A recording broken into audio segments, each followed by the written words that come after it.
Hello, welcome. This is Blockchain Bloom, the blockchain educator. I'm Attila Pink, and in today's video, I'm going to talk about that we can see some correction now on the market. So let's talk about that for sure. Also, let's talk about the fact that today Donald Trump going to meet with Zelensky and some European leaders talking about the Russian-Ukraine war and the possibility of a ceasefire. Also, let's talk about that Gemini plans to go public via Nasdaq as a crypto IPO is now booming. Strategy has accumulated another big amount of Bitcoin. Let's talk about the fact that where are we in these halvings, how much Bitcoin is already out and how many Bitcoin will be mined. And also about Thailand because they launched a crypto payment sandbox for tourists. So guys, all this in today's video. And don't forget, every single day, I'm bringing you the freshest cryptocurrency and blockchain news here on Blockchain Bloom to keep you up to date. So if that's important, very simple, just subscribe to this YouTube channel, hit the like button if you like this kind of content. And now let's do it.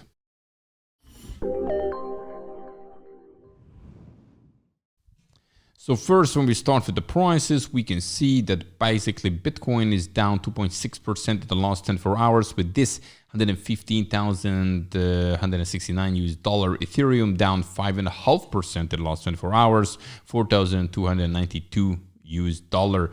The top gainer, Monero, is now on 4.5%. Chainlink, almost nothing goes now up. Among the losers, Ray is the most down with 8%. Pump Fund down 7% and Hype down 9%. This is supposed to be actually the top of the list, to be honest with you. And when we're looking at the Bitcoin candlestick chart, when we zoom out, and that's, I think, very, very important, then we can see basically that Bitcoin is just where it was before last week, right? So no major moves down so far. It's still holding very, very nice levels. When we're looking at Bitcoin dominance, it's going down very well so far, and it's still now with this tiny pump under 60%. When we looking at the Ethereum price, we were just up here, last week, very close to the previous all-time high. And of course, when you have a previous all-time high to be broken, that could work as a resistance level and push back the price. Many people have realized some profit around there. But on the other hand, still $4,342 right now, the Ethereum. So it's not too bad either. I think it still can come down to this 4,000-ish level. It can happen. It would be a nice retest, to be honest with you. But yeah, we're going to see how it works out. But now let's talk about the correction a little bit.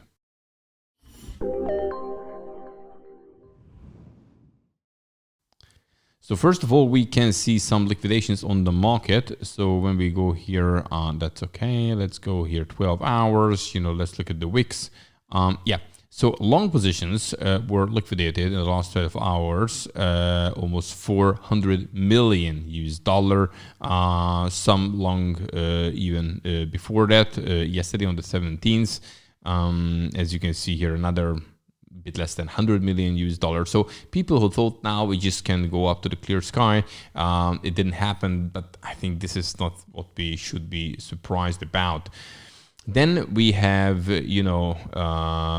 major ETH short position, which is hitting now records. So can a short squeeze happen? Well, this is a very interesting thing. We should watch this for sure. Also, when we're looking at the inflows into Ethereum spot ETFs, we can see that last week we had the record, which was more than $2.8 billion US in a single week. This is how it shows clearly how they into ETH and they accumulating it. But as I said before, when we're looking at the ETH levels, it cried for a correction, to be honest with you. But overall, it's still holding itself pretty well. We still watching it, obviously. And Another thing which can bring us towards, quantitative easing, or actually the first place rate cuts, it could be that the Fed reverse repo, it's getting close to zero. So basically, bottom line, they need money, and two ways to do it: rate cuts or QE. So rate cuts, even with this, even more possible. Right now, when we're looking at the possibilities for the September rate cut, it is 82%. So it's still about 80% of the majority is saying that there will be a rate cut. So, well, nothing special happened, I think, in Q4, maybe even on Q3. We're going to see some moves. This August is usually for the preparation for that. September still could be a rectangle, but what we're watching, what is going to happen in the rest of the year towards Q4. So far, I think we just have to be patient. News which can have an impact on the market, for example, the possibility of a ceasefire in the Ukraine-Russian war.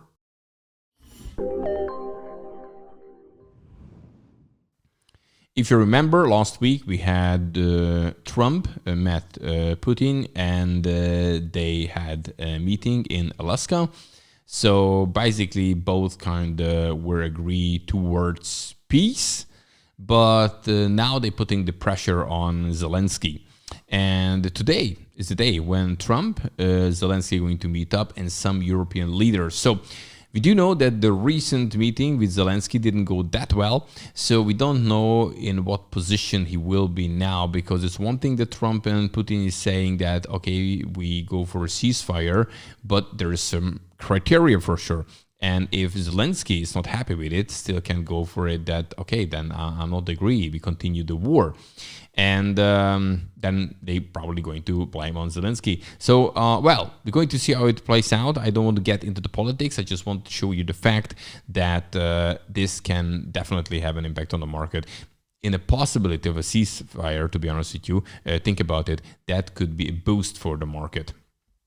Right. Then we see firms, crypto firms, getting into Nasdaq and S&P 500. So here we have the next possibilities.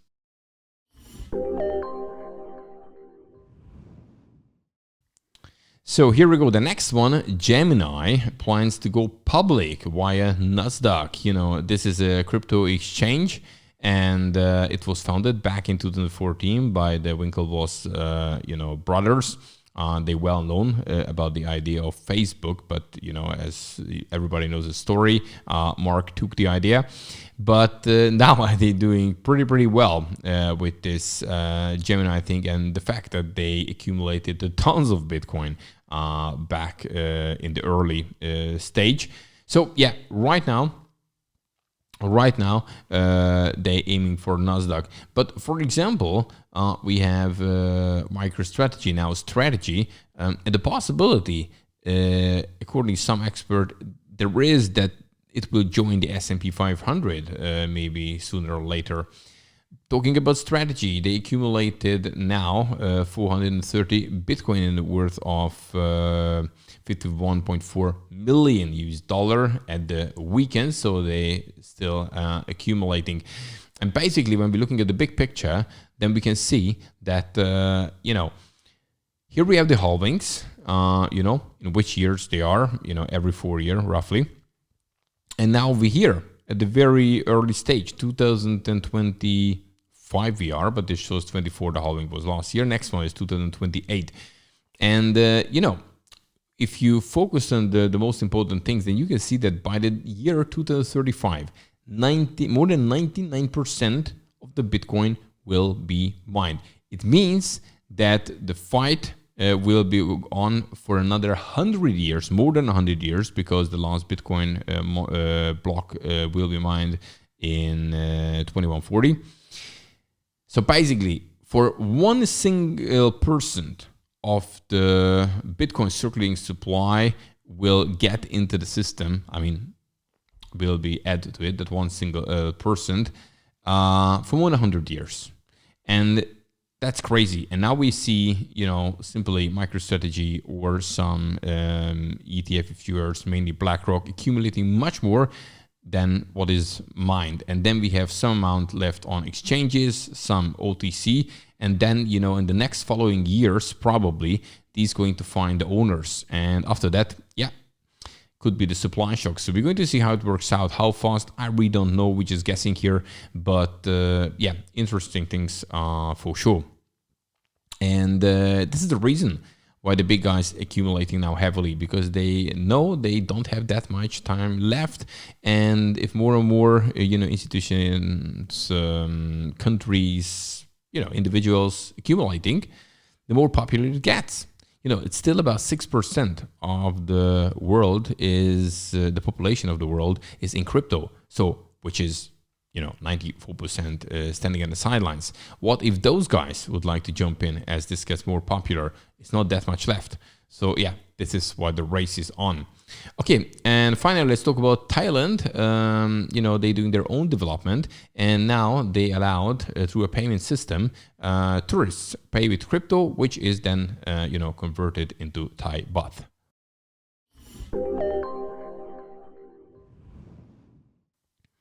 Not long ago, Thailand announced that you know, they going to make tax-free crypto between beginning of this year and end of 2029. And now another innovation is that Thailand is about to launch a crypto payment sandbox for tourists. So the Thai government will allow tourists to exchange crypto for Thai baht and make electronic payments to an e-money service provider. So it's called Tourist DigiPay, and the project will run for 18 months, beginning of the fourth quarter of this year. And according to the announcement of the Thai SEC. So merchants will receive payment in the baht, while KYC and customer due diligence requirement set by AMLO will apply to both digital asset operators and e-money providers. So basically, we should understand that why Thailand is doing all this kind of, you know, improvement in crypto.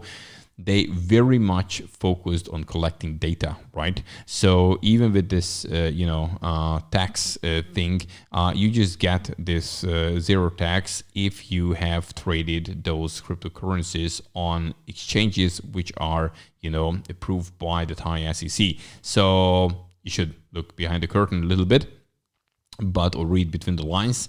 But definitely one way is that, you know, paying in Thailand with crypto is getting more and more easier. Guys, that's it for today. Don't forget, every single day I bring you the freshest cryptocurrency and blockchain news here on BlockchainBloom to keep you up to date. So if that's important, then simply subscribe to this YouTube channel, hit the like button if you like this kind of content, and see you in the next one. Have a good one. Bye-bye.